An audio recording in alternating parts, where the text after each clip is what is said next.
Good morning from about 6 acres. This is going to be take two because we've had some technical issues yesterday. I want to talk about what we can do on our homestead or on our land to be better land stewards. We'll be talking about how we care for our land, basically having a relationship with our land. So stay tuned.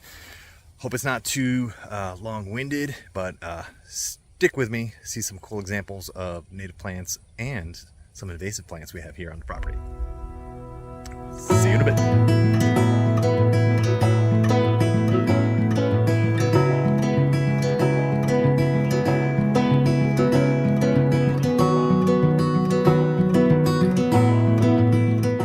Since this is Earth Month and Earth Week and we celebrate Earth Day this Saturday, let's talk about how we can be the best land stewards we can. So let's dive into it. So what I mean by a land steward is based on Aldo Leopold's definition or his influence on how we interact with the land we're on or with nature, is basically thinking about it as a community that we live in. If we truly care and love something, we're gonna respect it and treat it with the best care possible and expect that same care and love and respect in return from our land and from nature. Steve Nell wrote an article back in January 2017 in Texas Wildlife called "What is Land Stewardship?" and he gave a good definition, saying that land stewardship is a deeply held inner conviction that compels and inspires people to be responsible caretakers of the land entrusted to them. And then he goes on to talk about the motivations that are behind it, and that is basically based on benevolence, helping others, and the way you utilize the land based off of Aldo Leopold's land ethics and such. I'll put a link to that article in the description below. So Aldo Leopold has a great quote where he says, "We abuse land because we regard it as a commodity belonging to us. When we see land as a community to which we belong, we begin to use it with love and respect." He's often considered the father of land stewardship or land ethics. Basically, he believed that people had this ecological sense within us that would determine right and wrong in our activities and decisions that we have with nature and the land around us. Drop a comment below. What are you doing to show love, care, and respect for the land that you're on? I'm going to show you what we're doing on our property to be better land stewards, to consciously be thinking about how we can leave it better for our kids, our grandkids, and future generations to enjoy. All the while still supporting ourselves by growing some of our own food, whether it's veggies in the garden or in our orchard, and having our meat birds, but having a relationship with the ecology around it. Everything from the soil to the plants to the birds, to the insects. What are we doing to foster, again, that relationship in being good land stewards? So I want to talk about one thing in particular today that we're doing, and it's sort of a balancing act that we're playing. So it's almost like think of it as a dance with nature, okay? And that's talking about native plants and how do we deal with those invasive species of plants, okay? Now there's more in between, like adaptive plants for that area, non-invasive, non-native plants. But I'm going to focus on native plants, but then also identifying invasives and what their role is and why you want to make sure that you control the invasives or get rid of the invasives on your property, just from an example that we have here on our property. If you looked at our other videos, you know that, again, we do have an orchard, we have a berry patch here, but you can see there's native grasses in here, native wildflowers in here, and if they get too close to, here's our blueberries, I will just chop the tops off and let that nutrients go back into the soil.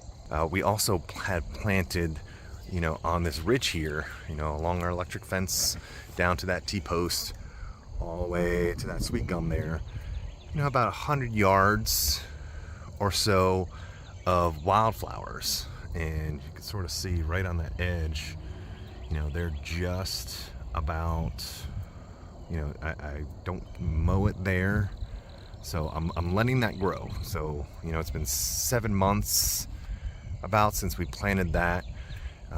So again, those native wildflowers and native grasses are going to be there to encourage the native insects and the native pollinators to come back to this area as a food source, and help pollinate our garden and our orchard. Okay, let's first try to define what a native plant is.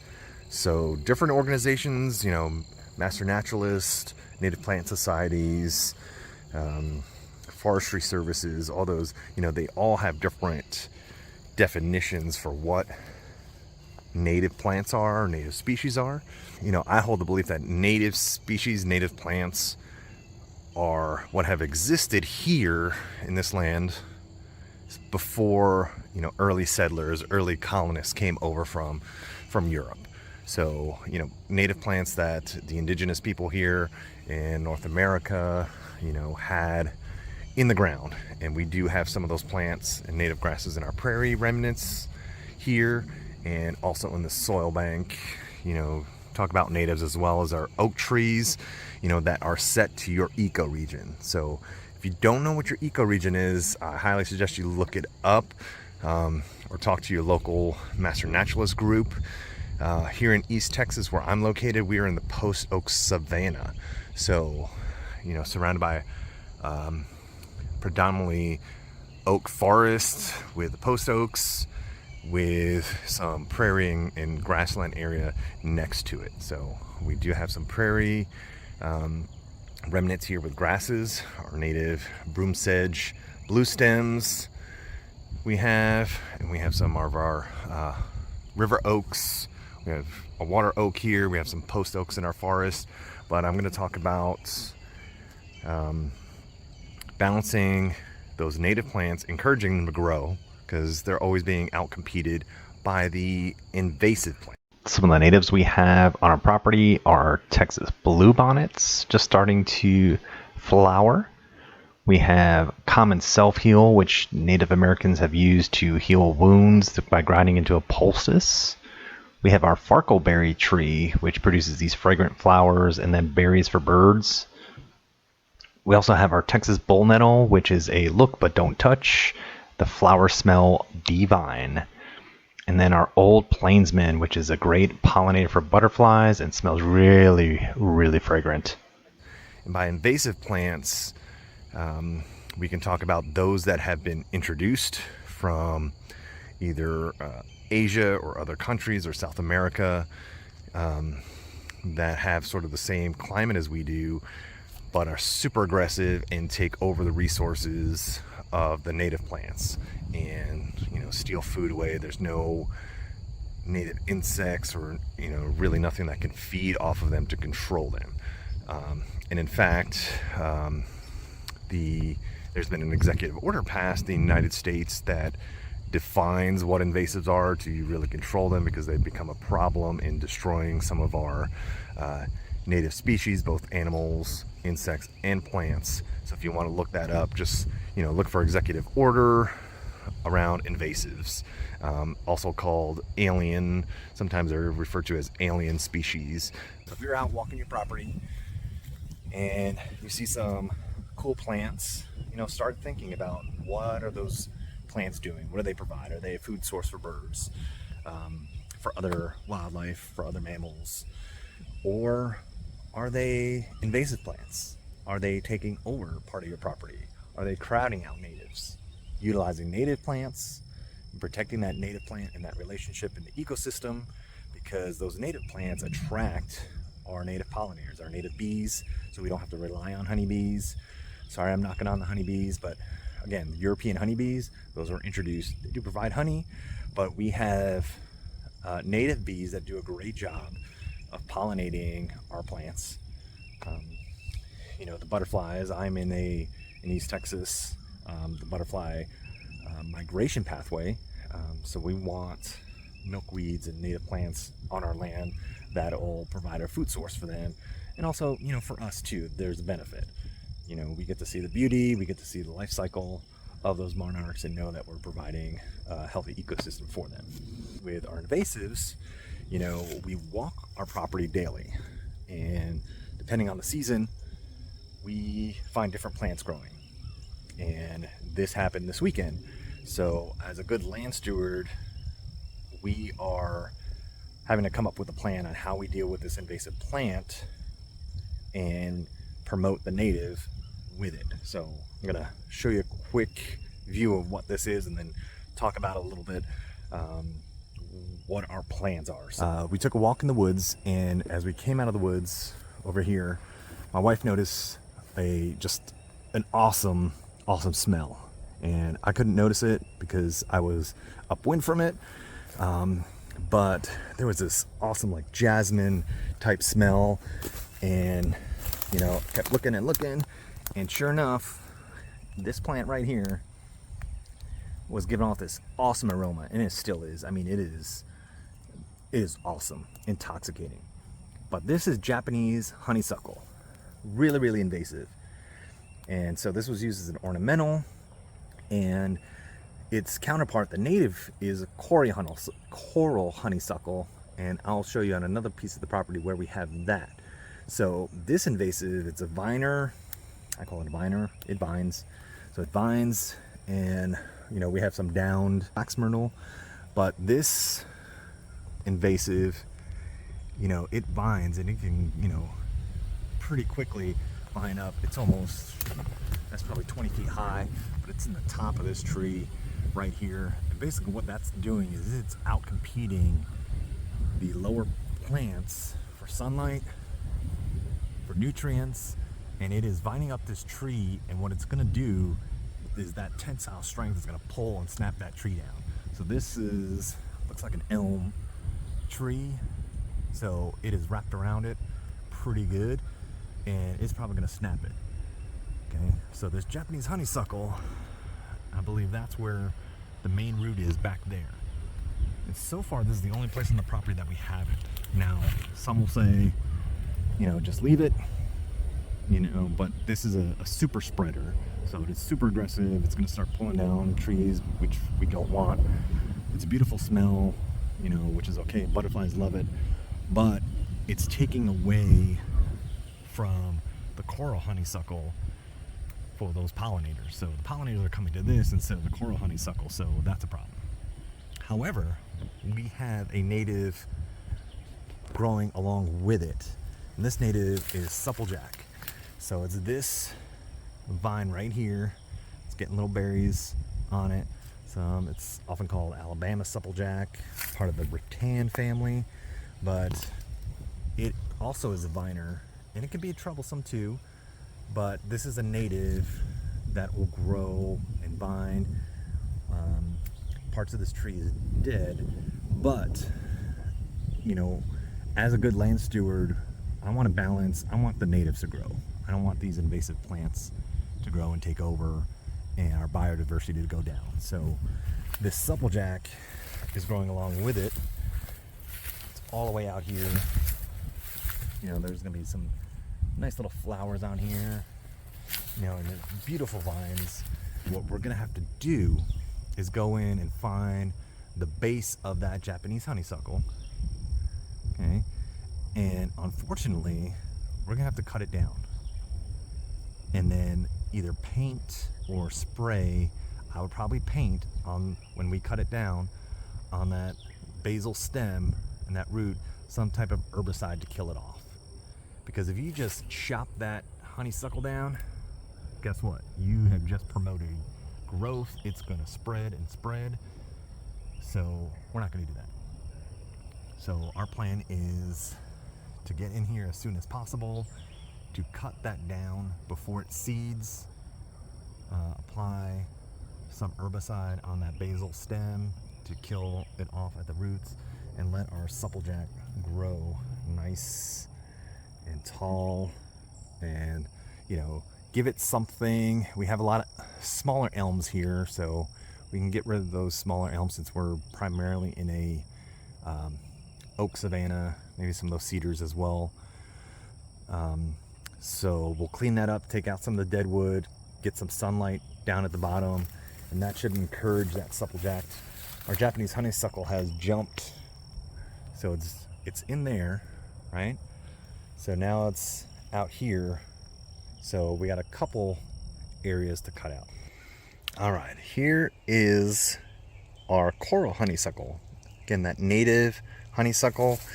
I don't believe there's any flowers left. It did flower out, but you can see that cool petal right there, which just comes, that stem comes right out of the middle of. This has some pink, you know, coral looking tubular flowers, which also attract hummingbirds. So this is in just, again, this one section here of our property, which is native. And we do have more by our American persimmons, but this is something that we want to, you know, shape up a little bit, see if we can spread it, plant it in different areas around the property as a good steward to, again, attract those butterflies and attract those hummingbirds, because it's in, you know, it's mixed in with some of our elms and our oaks, and it's right on this little savanna part, so this dry area right on that edge of the woods here. So again, here we got some blue stems, some native grasses, and then we have some of our yuccas, so they will produce this long stem, you know, great seed source. Oh, and this one, check this out. So we got some, gonna have some flowers coming out on this stem here. So again, letting these grow. So here's that yucca. Again, so that native. You can see these seed pods. These seed pods will be, you know, food source for birds. Here it's, you know, cracked wide open. You know, those birds will spread those seeds. Most of the time they'll fall to the ground, which is good. We want that. We want that biodiversity. So the more different species of plants that are well adapted and are native to that area, you know, are most of the time going to be drought tolerant. They're going to be there. You're going to have wildlife. I know that was a little long-winded, but the point is as a good land steward, especially as we're thinking about Earth Day, what you can do, that's a lot different. Walk your property. Try to ID what plants you have, what native plants you have, and what potential invasive plants you have. Okay, so I'm just going to focus on those, invasive and natives. Okay, let's try to promote that biodiversity, get those pollinators back, those birds and those mammals that are fit for your area, and provide them that native food source that they're looking for. Let's practice good land stewardship, create that relationship with the land, with the soil beneath your feet, with the trees and the plants that you touch, and the wildlife that is around you, by coming up with a great plan on how to protect your native plants and removing those invasives. Until next time, this is Nick from about 6 acres. Have a great week. Out. See ya. I'm going to try to treat it naturally with plants in an organic manner instead of digging a trench from back here all the way around to the front yard. So we're going to plant water-loving trees, so trees that grow along river banks or stream banks for like wet feet, like our river birch here. So this will get like anywhere from 40 to 60 feet tall. Shade plant, but it grows along river banks and helps with erosion. And we have some willow trees that are going to be on the other side to help the erosion and the water runoff from that side. And then we'll plant with some switchgrass up on the top and in the middle, and then spread. There's a drainage field mix from Native American seaweed bog. It has a lot of water-loving grasses that